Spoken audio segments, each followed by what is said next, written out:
When Rose Mackenberg died on April 10th, 1968, at the age of 76, there were no quadruple-sized headlines like the one for her former boss, Harry Houdini. Even the New York Times, Rose's hometown newspaper, ignored her passing. That didn't mean Rose Mackenberg's life was insignificant. In fact, her career outspanned Houdini's by 9 years. But Rose didn't do magic tricks. She learned a far more crucial trade from the great Houdini: how to debunk fraudulent and self-proclaimed psychic mediums. And as well known as Harry Houdini became for this service, no one can disagree that Rose Mackenberg not only did it longer, she did it better. Whether it's history, crime, or legend, Stephanie Hoover has that story.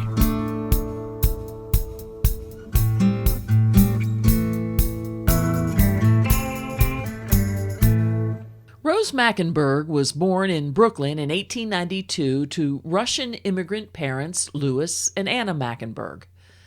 By age 20, she was working as an expert adding and billing machine operator for the city of New York. It was a good, if not challenging, position. Her testimony in a 1919 court case involving the famed retailer Gimbel Brothers brought her true calling to light. Rose was a born detective. On December 18, 1918, a young woman by the name of Amanda Carroll entered the Gimbel's store at 6th Avenue and Broadway in Manhattan. She was there, she said, to purchase a silver thimble as a Christmas gift for her sister. By sheer coincidence, Rose Mackenberg happened to be waiting near the thimble counter for her roommate, Hattie J. Hager, one of Gimbel's store detectives. As Rose waited for the clock to strike 6, she was surprised to see Amanda Carroll palm several thimbles right under the clerk's nose. Instinctively, Rose followed Amanda to the basement, where she watched the thief wrap the thimbles in a handkerchief and tuck them under her skirt.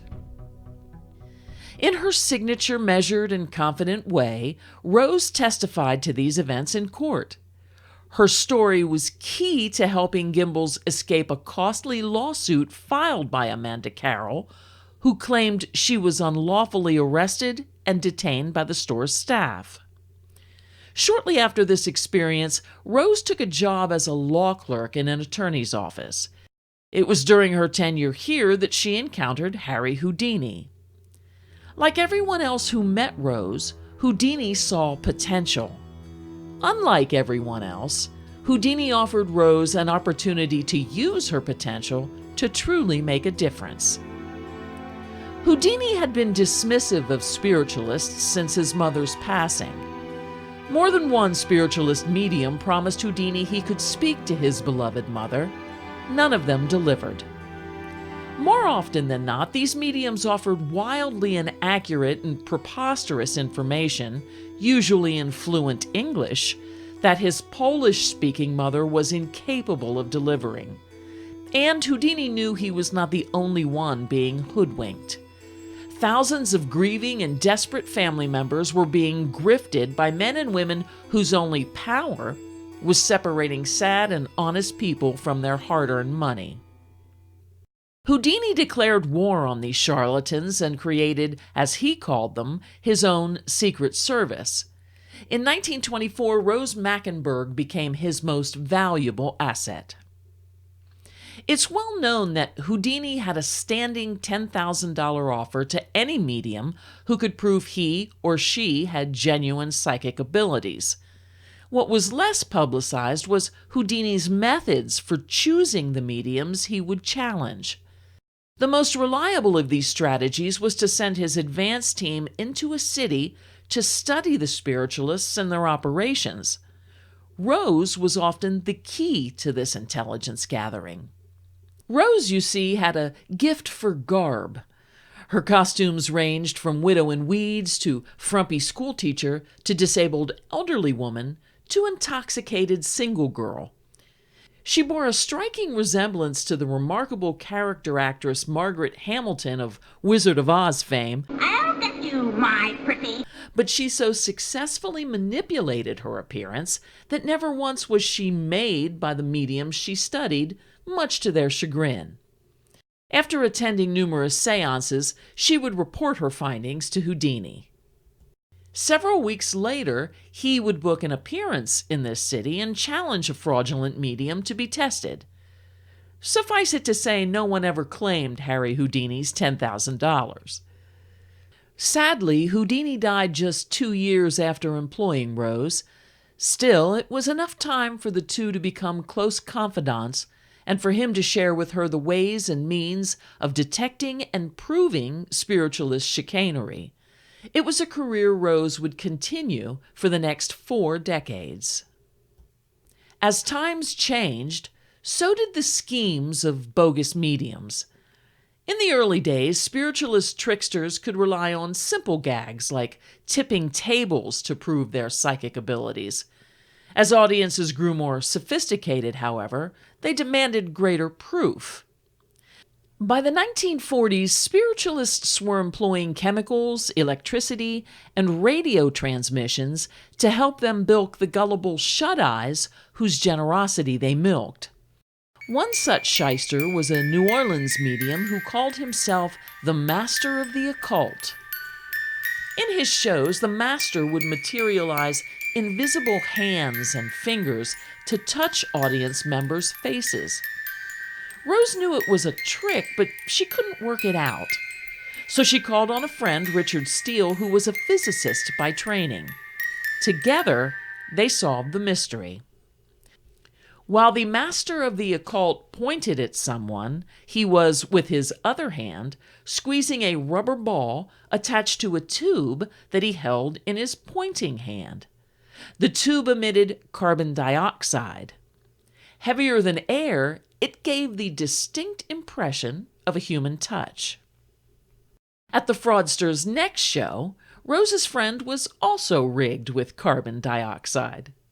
Upon realizing his biggest moneymaker was now ruined, the enraged psychic stormed toward Steele. A group of other seance attendees prevented a physical confrontation. Rose told this and many other stories at her speaking engagements. In fact, entertaining large crowds that came to her talks was a good part of her income. But she never stopped helping victims of spiritualist fraud. In 1936, 13 heirs of Mrs. John Steffen went to court to void a $23,000 bequest to the spiritualist Camp Silverbell in Ephrata, Pennsylvania. Rose and a Philadelphia reporter were brought before the jury to demonstrate the sleight of hand and mechanical devices used to dupe Mrs. Steffen into believing the Ephrata spiritualists possessed psychic powers. Afterward, the judge delivered his decision.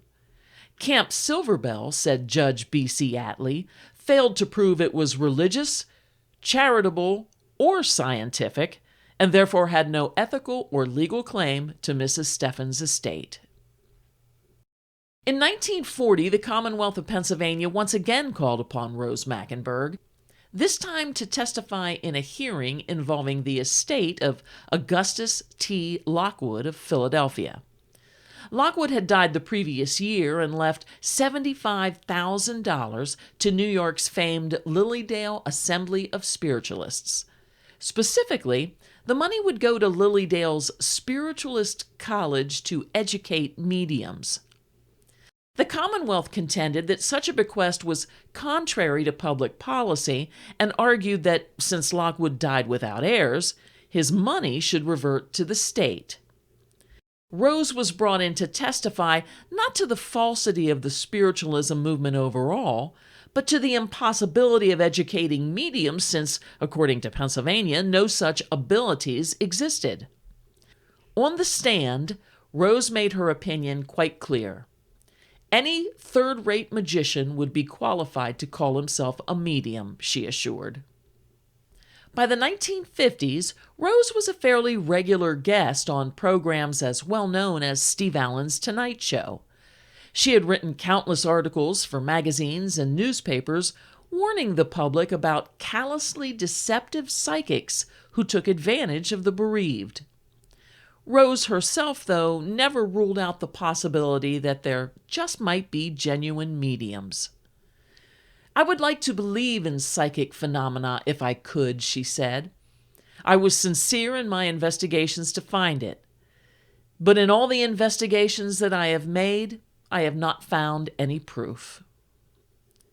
In 2019, more than a half century after her death, the New York Times attempted to correct its failure to create a contemporaneous obituary for Rose in a feature it dubbed "Overlooked No More." The truth is, though, that while Rose's death may have passed without fanfare, she was a respected, well-known, intelligent, and tenacious investigator for most of her life. Rose Mackenberg was, and still is, irrefutable proof of the old axiom that behind every great man, or magician, is one very great woman. Well, that's my story on Rose Mackenberg. I hope you've learned something new and interesting about this remarkable woman. To learn more about this podcast, my books, or my Historytainment websites, visit stephaniehoover.com. While there, why not send me a message or connect with me on social media? Until next time, this is Stephanie Hoover thanking you for listening and reminding you, it's a crazy world out there, so please, be well, be happy, and be kind.